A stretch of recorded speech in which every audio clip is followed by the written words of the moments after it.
जिन्होंने विश्व के सबसे बड़े लोकतंत्र के संविधान की रचना की है।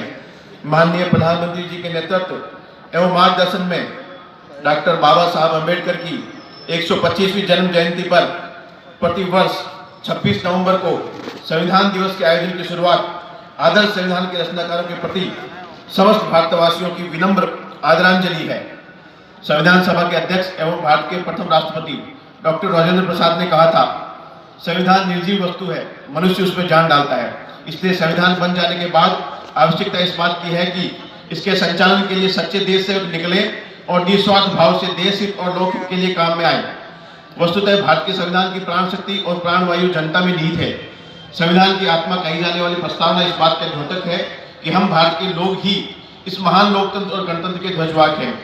ये इस देश की जनता की ही महिमा है कि सदी की सबसे बड़ी कोरोना महामारी के डर से जब पूरी दुनिया डगमगाने लगी, तब भारत फौलाद की तरह टिका रहा और मजबूती से लड़ता रहा।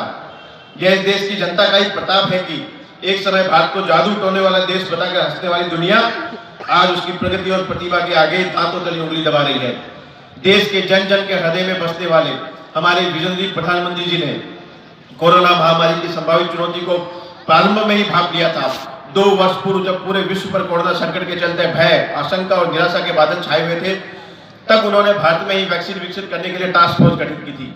उन्होंने दवाई भी और कड़ाई भी का नारा दिया। ये उनके सही समय पर लिए गए सही निर्णय, नेतृत्व और प्रेरक क्षमता का ही परिणाम था कि देश के वैज्ञानिकों ने कोरोना से बचाव का टीका सबसे कम अवधि में विकसित कर लिया। प्रधानमंत्री जी के मार्गदर्शन में दिनांक 16 जनवरी 2021 से विश्व का सबसे बड़ा टीकाकरण अभियान प्रारंभ हुआ। अब तक पूरे देश में टीके के 162 करोड़ से अधिक डोज लगाए जा चुके हैं। यह प्रधानमंत्री जी की असाधारण दूरदर्शिता का ही परिणाम है कि मुफ्त त्वरित वैक्सीनेशन के कारण कोरोना की तीसरी लहर के दौरान संक्रमित मरीजों में मात्र 2% मरीजों को अस्पताल में भर्ती होने की आवश्यकता पड़ रही है। शेष मरीज घर पर ही ठीक हो रहे हैं। टीकाकरण से मिले सुरक्षा डोज के परिणाम स्वरूप कोविड की तीसरी लहर में संक्रमण कम घातक हो गया है। माननीय प्रधानमंत्री जी ने विश्व को कोविड से जंग में सबसे कारगर हथियार के रूप में मंगल टीका का अनमोल उपहार दिया, जो आज सभी के प्राणों की रक्षा कर रहा है। प्रदेश की जनता की ओर से उन्हें कोटिशः धन्यवाद। विश्व के सर्वाधिक लोकप्रिय नेता और भारत के प्रधानमंत्री श्रीमान नरेंद्र मोदी जी कहते हैं कि लोकतंत्र में जनता सरकार की सबसे बड़ी ताकत है। जनता का साथ सरकार के संकल्प को सिद्धि में बदल देता है।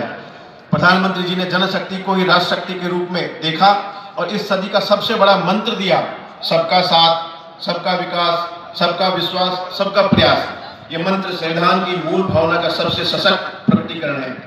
जनता की भागीदारी, निर्णय लेने और उनके क्रियान्वयन में जनता की भागीदारी तथा कार्यों की मॉनिटरिंग में जनता की भागीदारी सुनिश्चित कर हमने जनता के द्वारा और जनता के लिए शासन की युक्ति को मध्य प्रदेश में चरितार्थ करके दिखाया है। जिला विकास खंड, वार्ड एवं ग्राम स्तरीय क्राइसिस मैनेजमेंट ग्रुप से अपने अपने क्षेत्र में कमान संभालते हुए corona curfew, contact tracing, sampling, testing, home isolation की निगरानी, मेडिकल किट का वितरण, कोविड केयर सेंटरों का संचालन, कोविड अनुकूल व्यवहार के लिए जन जागरूकता और टीकाकरण की व्यवस्था बढ़ चढ़कर हिस्सेदारी की।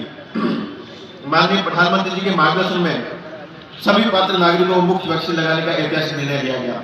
मध्य प्रदेश में जनता के सहयोग से वैक्सीनेशन कार्य तेजी से हो रहा है। अब तक प्रथम डोज कवरेज